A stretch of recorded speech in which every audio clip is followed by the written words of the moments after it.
নমস্কাৰ মই লৈ আহিছোঁ এই কুৱেশ্যন পেপাৰখন যেটো নেকি ইতিমধ্যে হৈ গৈছে হাফ ইয়াৰলি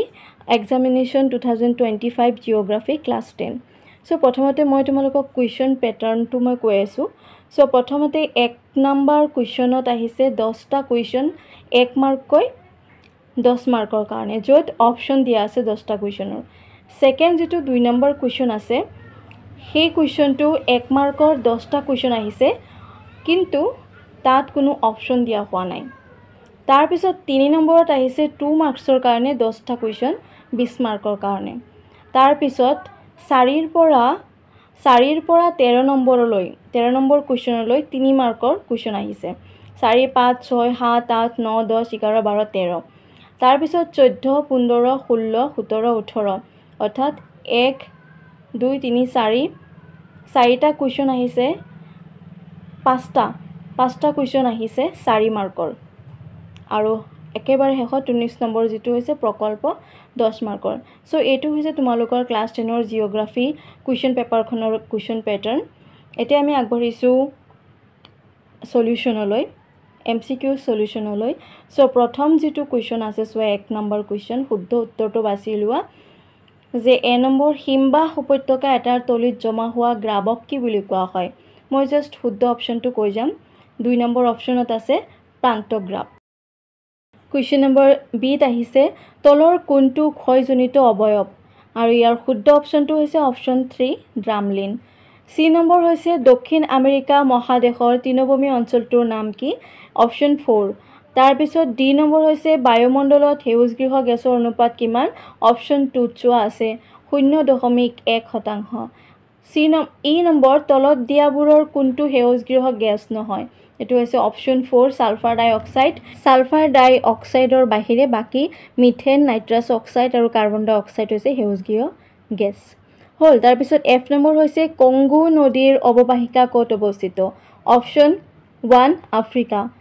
জি নম্বৰ মাটিকালিৰ ক্ষেত্ৰত ওচেনিয়াৰ দ্বিতীয়খন সবাতোতকৈ ডাঙৰ দেশখন হৈছে অপচন 4 পপুৱা নিউগিনি এইচ পৃথিৱীৰ কিমান শতাংশ লোক উত্তৰ গোলাৰ্ধত বাস কৰে 90% অপচন 4 তলত দিয়াবোৰৰ কোনটো অজীৱীয় পৰিবেশৰ অন্তৰ্গত অপচন 4 তাৰ পিছত জে নম্বৰ অপৃথিৱীৰ দেশসমূহৰ ভিতৰত মাটিকালি হিচাপে আমেৰিকা যুক্তৰাষ্ট্ৰৰ স্থান কি চতুৰ্থ নম্বৰ অপচনতে আছে তাৰ পিছত চোৱা 2 নম্বৰত আহিছে তলত দিয়া প্ৰশ্নসমূহৰ উত্তৰ লিখা 1 মাৰ্কৰ কৈ 10টা কুৱেশ্যনখিনি মই কৈ যাও প্ৰাকৃতিক অঞ্চলৰ সংজ্ঞা দিয়া 2 নম্বৰ ইনসেলবাৰ্গ কি 3 নম্বৰ বতাহৰ এটা ক্ষয়ভৱন প্ৰক্ৰিয়া উল্লেখ কৰা 4 নম্বৰ সমধৰ্মী অঞ্চলৰ এটা উদাহৰণ দিয়া 5 নম্বৰ মৰুদ্যান কাক বোলে 6 নম্বৰ উলমা উপত্যকা কি লিখা 7 নম্বৰ স্থলাকৃতি হিচাপে কি বুজা 8 নম্বৰ উচ্চ পাৰ্বত্য অঞ্চলৰ এটা বৈশিষ্ট্য উল্লেখ কৰা নিৰ্বনীকৰণৰ দুটা প্ৰভাৱ উল্লেখ কৰা 10 নম্বৰ আমেৰিকা যুক্তৰাষ্ট্ৰৰ আপেলেচিয়ান উচ্চভূমি অঞ্চলত প্ৰবাহিত দুখন নদীৰ নাম উল্লেখ কৰা তাৰ পিছত চোৱা 3 নম্বৰ কুৱেশ্যনত আহিছে তলত দিয়া প্ৰশ্নসমূহৰ উত্তৰ দিয়া সেই প্ৰশ্নসমূহ হৈছে পৰিৱেশ বুলিলে কি বুজা পানী কিদৰে প্ৰদূষিত হয় পৃথিৱীৰ সকলো অঞ্চলৰ পৰিৱেশ কিয় একে নহয় চমুকৈ লিখা তাৰ পিছত গোলকীয় উত্তাপ বৃদ্ধি মানে কি 5 নম্বৰত দিয়া আছে পৃথিৱীত মহাদেশ কেইখন আৰু কি 6 নম্বৰ ক্ষয়ভৱন কাৰ্যৰ দুটা বাহ্যিক কাৰকৰ উদাহৰণ দিয়া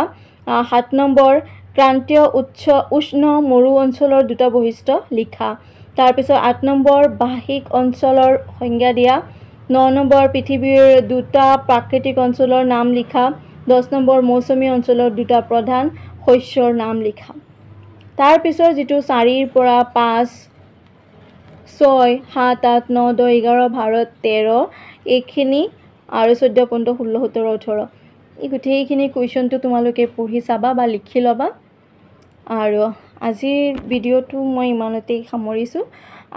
আগলৈ লগ পাম এটা বিশেষ কুৱেশ্যন পেপাৰ সলিউশন ভিডিও লৈ বা কুৱেশ্যন পেপাৰ লৈ যেটো নেকি তোমালোকৰ কাৰণে বহুত উপকৃত হ'ব যাৰ কাৰণে তোমালোকে আমাৰ চেনেলটো সাবস্ক্ৰাইব কৰি থাকিলেহে তোমালোকে সময়মতে ভিডিওটো পাই যাবা চ' আজিলৈ ইমানেই, ধন্যবাদ।